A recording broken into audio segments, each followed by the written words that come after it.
Assalamualaikum warahmatullahi wabarakatuh dan salam sejahtera.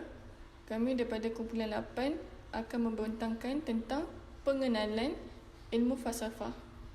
Ahli-ahli kumpulan 8 terdiri daripada 14 orang, iaitu diketuai oleh Nur Asna Farhana binti Mahasan, seterusnya Nur Aisyah Khadijah binti Harun, Nur Shazlin binti Rusli, Nurul Alia binti Abu Hanifah, Stella Asin, Muhammad Nur Izzat, Hanan Bahria binti Mat Harun, Nur Ain Sufiana binti Ramli, Nurul Aina Nabila binti Azuddin Shah, Safia Az-Zahra binti Zulhidni, Fairuza Syahira binti Awang, Nur Hasnida binti Muhammad Zawawi, Nur Asma Atira binti Rozlan, Turga anak perempuan Basantan.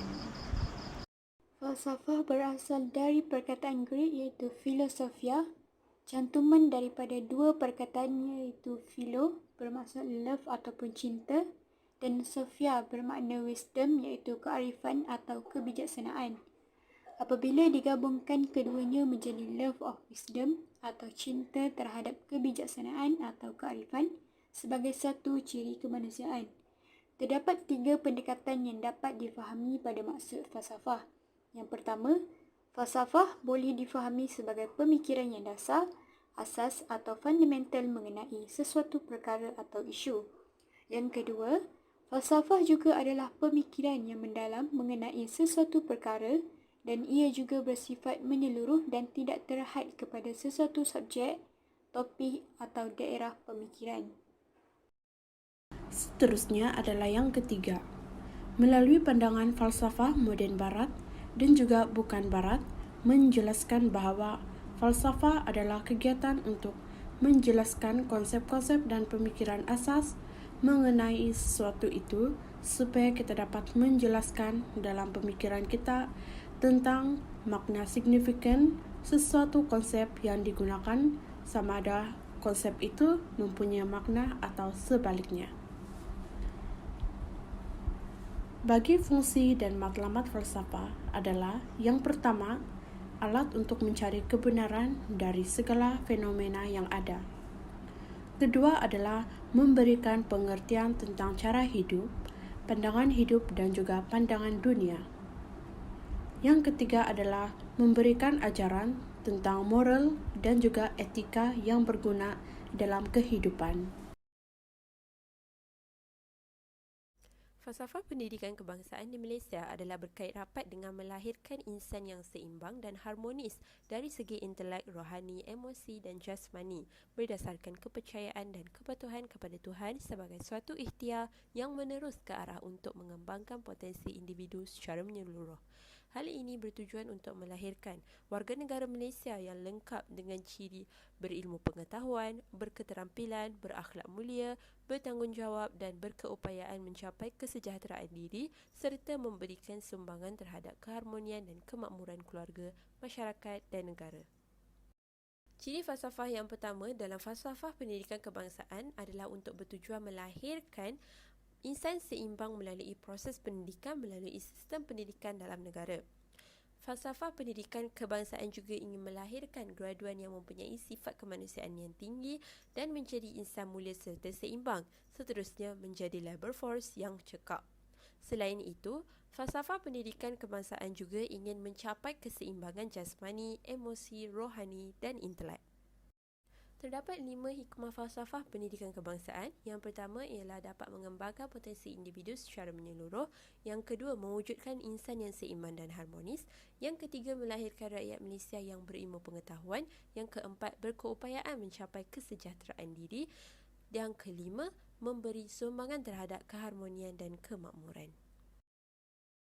Matlamat falsafah pendidikan kebangsaan adalah untuk melahirkan insan yang berilmu pengetahuan, berakhlak mulia, memupuk perpaduan dalam kalangan rakyat berbilang kaum, memiliki sasiah yang seimbang dan sepadu, percaya dan patuh kepada Tuhan, bertanggungjawab kepada diri, masyarakat, agama dan negara. Assalamualaikum warahmatullahi wabarakatuh. Seterusnya saya akan teruskan kepada pembentangan berkaitan rukun negara. Okey, jadi apa itu rukun negara? Rukun negara adalah ideologi kebangsaan negara yang dibentuk untuk dihayati oleh semua lapisan masyarakat sama ada dari golongan muda atau yang tua. Rukun negara adalah satu visi bagi merealisasikan kontrak sosial yang dipersetujui oleh kaum-kaum utama di Malaysia semasa pengubahan Perlembagaan Persekutuan Tanah Melayu atau Perlembagaan Persekutuan Malaysia. Yang kita ketahui, rukun negara ada 5 perkara, iaitu kepercayaan kepada Tuhan, kesetiaan kepada raja dan negara, keluhuran perlembagaan, kedaulatan undang-undang, kesopanan dan kesusilaan. Okey, pertama kita pergi kepada definisi rukun negara bagi kepercayaan kepada Tuhan. Okey, rakyat Malaysia menjadikan agama sebagai pegangan utama. Prinsip ini dipilih sebagai prinsip pertama kerana ketiadaan agama atau kepercayaan kukuh terhadapnya akan meruntuhkan kepribadian seseorang serta sesuatu bangsa dan negara. Kedua, mari kita ketahui definisi rukun negara bagi kesetiaan kepada raja dan negara.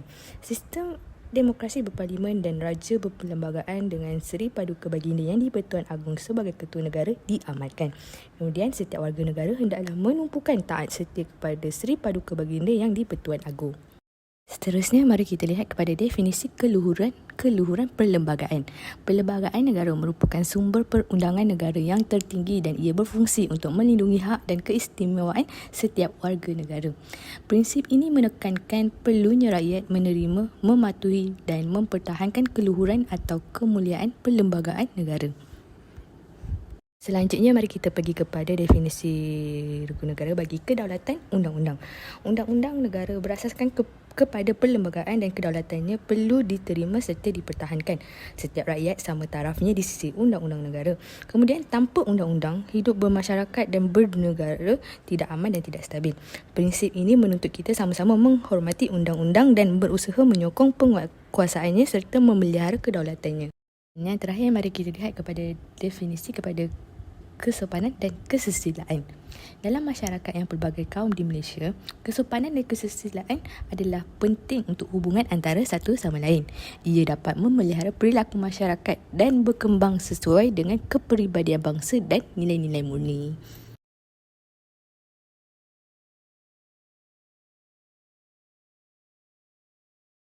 Seterusnya, falsafah sejahtera. Okey, sebelum kita mengetahui apa perkara yang merangkumi falsafah sejahtera, perlulah kita tahu apakah yang dimaksudkan dengan definisi sejahtera. Saya tampilkan 2 sudut definisi sejahtera, iaitu yang pertama mengikut Dewan Bahasa dan Pustaka, sejahtera memberi makna aman dan makmur, senang dan tenteram, terpelihara dari bencana, kesusahan, gangguan dan lain-lain. Yang kita boleh kira sebagai sejahtera ini adalah satu keadaan ataupun satu perkara yang memberikan keamanan, kemakmuran, kesenangan, hidup yang tenang. Begitu. Manakala Tan Sri Dr. Zulkifli Abdul Razak mendefinisikan sejahtera sebagai konsep pribumi yang secara umum menyatakan keseimbangan sebagai cara hidup holistik mulai dari mikrokosmos hingga makrosmos. Okey, buat pengetahuan semua, mikrokosmos adalah sekelompok kecil individu yang perilakunya sama seperti badan sosial yang lebih besar yang menyelubuhinya. Manakala makrokosmos adalah badan sosial yang terbentuk daripada himpunan-himpunan kecil. Seterusnya, Tan Sri Dr. Zulkifli Abdul Razak meringkaskan sejahtera dengan dimensi berikut, iaitu daripada 10 dimensi. Yang kita boleh lihat di slide, yang pertama adalah dari segi dimensi rohani, yang kedua etika, yang ketiga physical psychology, yang keempat intellectual, kognitif, ekologi, ekonomi, budaya, sosial dan emosi. Seterusnya, kepentingan falsafah sejahtera. Okey, buat pengetahuan semua, sebenarnya falsafah sejahtera adalah gabungan daripada falsafah pendidikan kebangsaan FPK dan rukun negara. Jadi, falsafah sejahtera ini sangat penting dalam melahirkan individu yang harmoni dan seimbang. Sebab apa? Sebab falsafah sejahtera sangat berkait rapat dengan pengurusan seorang insan. Yang nombor 2, falsafah sejahtera sangat penting dalam menjamin kestabilan emosi, kerana untuk mengelakkan daripada berlakunya kecelaruan mental. Dan nombor 3, hidup aman dan harmoni. Apabila hidup kita aman, tenang, jadi kesejahteraan itu kekal. Yang nombor 4, kesihatan mental dan fizikal terjaga. Yang nombor 5, sentiasa berfikiran positif. Dan akhir sekali, falsafah sejahtera sangat penting dalam mengeratkan hubungan silaturahim kerana ini bertujuan untuk menjamin kesejahteraan kehidupan. Kesimpulan yang boleh kita ambil daripada pembentangan sebentar tadi yang berkaitan dengan tajuk pengenalan ilmu falsafah adalah falsafah ini luas ilmunya. Falsafah yang terdapat di Malaysia antaranya ialah rukun negara, falsafah pendidikan kebahasaan dan falsafah sejahtera. Falsafah bersifat universal pada awalnya di mana semua golongan masyarakat diminta mengamalkan sesuai persekitaran mereka. Dengan amalan falsafah ini sebenarnya mampu melahirkan masyarakat yang seimbang dari segi rohani dan jasmani sesuai dengan tujuan agar negara yang tercipta iaitu Malaysia mampu hidup aman dan sejahtera dengan masyarakat yang berbilang kaum. Pembentangan daripada kumpulan kami, sekian, terima kasih.